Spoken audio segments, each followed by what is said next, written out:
Hello friends, मैं हूं ओमवीर सिंह और पिछली कक्षा में हम बात कर चुके हैं कि प्रेजेंट इंडेफिनिट और प्रेजेंट कॉन्टिन्यूअस में कौन कौन सी पहचान आती है उसके बारे में हम लोग चर्चा कर चुके हैं। आज हम देखेंगे प्रेजेंट का परफेक्ट। आज हम प्रेजेंट परफेक्ट को पढ़ेंगे और प्रेजेंट परफेक्ट भी उतना ही सरल है जितना प्रेजेंट इंडेफिनिट और प्रेजेंट कॉन्टिन्यूअस था। दिक्कत बिल्कुल भी नहीं है। प्रेजेंट परफेक्ट में ध्यान रहे, अगर हेल्पिंग वर्ब की बात करें तो हैज, हैव, और अगर हम मेन वर्ब की बात करें तो पास्ट पार्टिसिपल फॉर्म का प्रयोग किया जाता है। अगर आपका सब्जेक्ट सिंगुलर है तो हैज लगाएंगे, और अगर आपका सब्जेक्ट प्लूरल है तो हेल्पिंग वर्ब के रूप में हैव का प्रयोग किया जाए। बहुत सरल है, देखना, आपको सिर्फ पहचान पकड़नी है और फिर कर देना है। यदि वाक्य में क्या मिल जाए, यदि वाक्य में आपको मिल जाए जस्ट, क्या मिल जाए, यदि वाक्य में आपको जस्ट मिल जाए, उसके अलावा यदि आपको वाक्य में क्या मिल जाए, ऑलरेडी, जस्ट मिल जाए या फिर ऑलरेडी मिल जाए, उसके अलावा अगर बात करें तो वाक्य में आपको मिल जाए जस्ट नाउ, जस्ट नाउ एक साथ मिलेगा, उसके अलावा आपको मिल जाए right now, up to now, उसके अलावा आपको मिल जाए वाक्य में रिसेंट या रिसेंटली, उसके अलावा यट,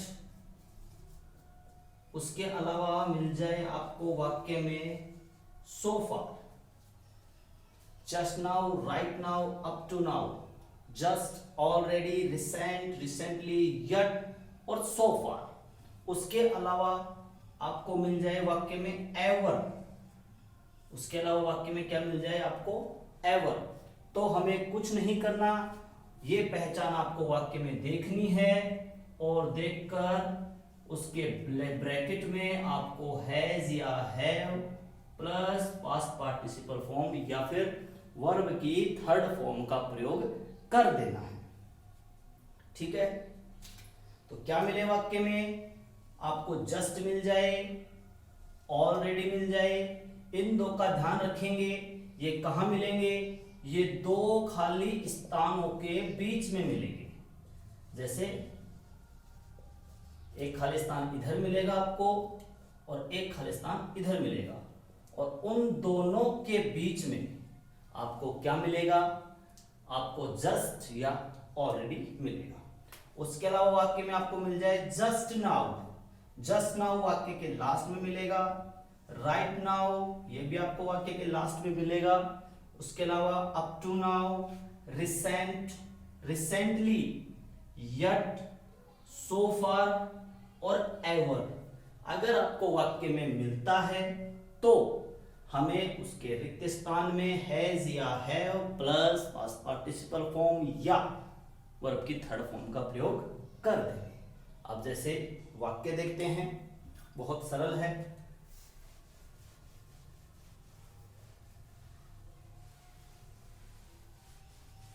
अगर हम वाक्य देखते हैं तो उनसे हमें पता चल जाएगा कि हम किस प्रकार से इनको फिल करेंगे।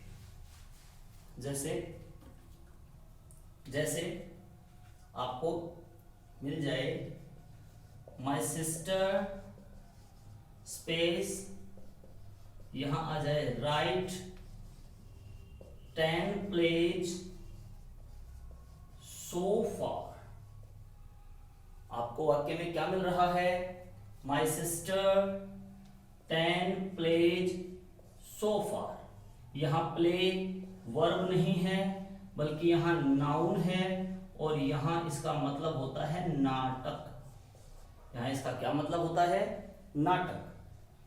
तो वाक्य में अगर आपको सो फार दिख रहा है, अपने थोड़ी देर पहले लिखा था कि वाक्य में यट आ जाए, सो फार आ जाए, जस्ट नाउ आ जाए, राइट नाउ आ जाए, अप टू नाउ आ जाए, जस्ट आ जाए, ऑलरेडी आ जाए, एवर आ जाए, तो हमें हैज या है प्लस वर्ब की थर्ड फॉर्म का प्रयोग कर देना है।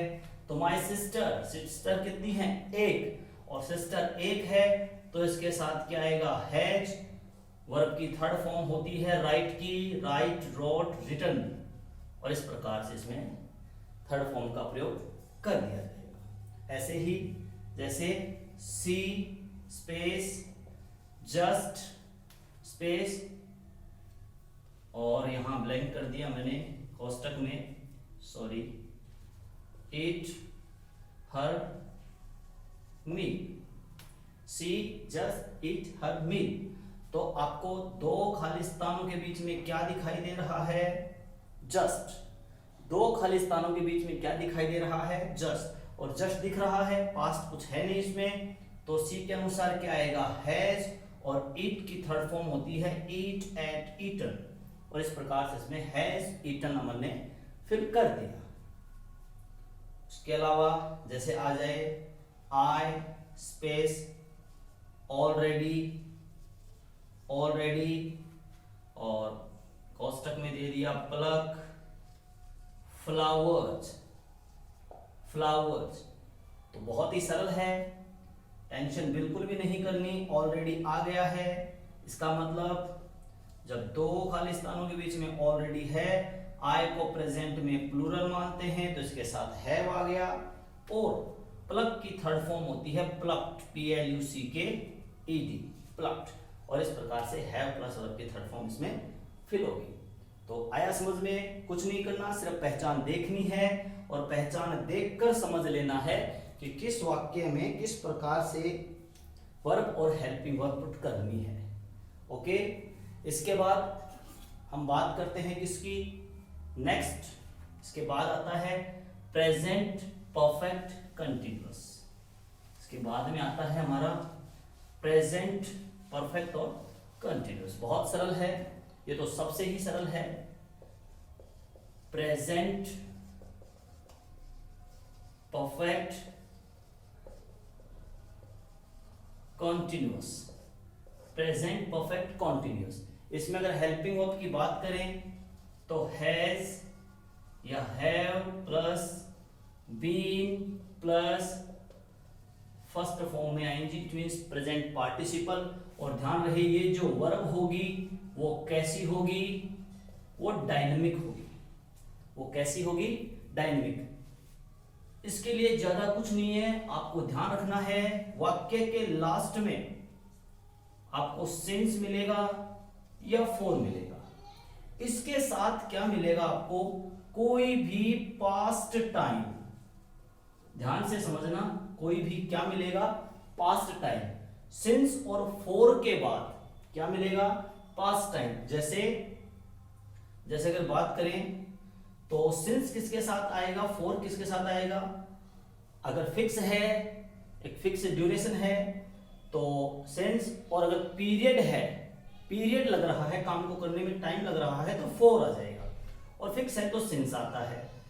और पास्ट टाइम आएगा जैसे 1990, जैसे आ गया 2018, जैसे आ गया संडे, जैसे आ गया इवनिंग, जैसे कोई भी पास्ट टाइम। तो ये हमें फिल नहीं करना, हमें तो सिर्फ ये देखना है कि सिंस या फोर के बाद कोई समय सूचक शब्द है या नहीं है। अगर समय सूचक शब्द है, अगर समय सूचक शब्द है तो उसके रिक्त स्थान में हैज या हैव बीन वर्ब की फर्स्ट फॉर्म में आईएनजी फिल कर देंगे। जैसे वाक्य देखना, सी, और यहां पे कर दिया प्ले क्रिकेट सिंस 2010। तो आपने क्या देखा? आपको दिखाई दे रहा है सिंस, आपको दिखाई दे रहा है सिंस, और उसके साथ में आपको दिखाई दे रहा है टाइम एक्सप्रेसिंग वर्ड। समय सूचक शब्द आपको दिखाई दे रहा है, तो इधर उधर का दिमाग लगाना नहीं है, सिर्फ और सिर्फ क्या कर देना है, सी एक वचन है तो इसके साथ क्या आएगा, हैज, और हैज के बाद में आएगा बीन, और प्ले, ये लग गया प्ले, इसके लगा दिया आईएनजी, और ये आपका correct form of verb fill हो गया, has been playing. Correct form of verb भर गया है आपका, हैज बीन प्लेइंग। उसके अलावा जैसे they live here for 5 years, तो 5 years duration, period of time, 5 years आपको दिख रहा है टाइम एक्सप्रेसिंग वर्ड, और उसके पहले आपको दिख रहा है फोर, या तो सिंस मिलेगा या तो फिर फोर मिलेगा, और उसके बाद मिलेगा आपको समय सूचक शब्द। और जब मिल रहा है तो देख लीजिए, दे क्या है, प्लूरल सब्जेक्ट है, तो दे प्लूरल सब्जेक्ट है तो उसके साथ आएगा हैव, बीन लगा देना है, और लिव का क्या कर देना है, लिविंग कर देना है, और इस प्रकार से आपकी ये वर्ब कंप्लीट होती है। इस प्रकार से आपका ये कंप्लीट होता है। बहुत सरल है, एग्जाम में ऐसे ही आते हैं। अभी आपको मैं ऑब्जेक्टिव और करवाऊंगा, कब, जब ये पूरा अपना कंप्लीट हो जाएगा, उसके बाद मैं आपको ऑब्जेक्टिव और बताऊंगा कि किस प्रकार से ऑब्जेक्टिव सेंटेंस हम करेंगे। उसमें बहुत सरल आएंगे ऑब्जेक्टिव क्वेश्चंस भी, और उनको हम देखेंगे। तो ये था आज का अपना प्रेजेंट परफेक्ट और प्रेजेंट परफेक्ट कॉन्टिन्यूस। ध्यान रहे यहाँ पे पास्ट टाइम का ध्यान रखेंगे, उसके अलावा सब कुछ ओके है, ये अपने को भरा हुआ मिलेगा, सब कुछ मिलेगा, सिर्फ अपने को ये फिल कर देना है। तो आज के लिए बस इतना ही। नेक्स्ट वीडियो हमारी होगी पास्ट इंडेफिनिट, और आगे जितने भी 3-4 हैं, इंडेफिनिट है, कॉन्टिन्यूअस है, परफेक्ट कॉन्टिन्यूअस है, उन सब की होगी। उसके बाद में फ्यूचर की होगी, और उसके बाद मैं आपके लिए लेके आऊंगा ऑब्जेक्टिव क्वेश्चंस, जो एग्जाम में आने के चांसेस इस बार ज़्यादा है। तो जब तक के लिए, जब तक नई वीडियो बनाता हूँ, मेहनत करता हूँ, तब तक के लिए टेक केयर, गुड बाय।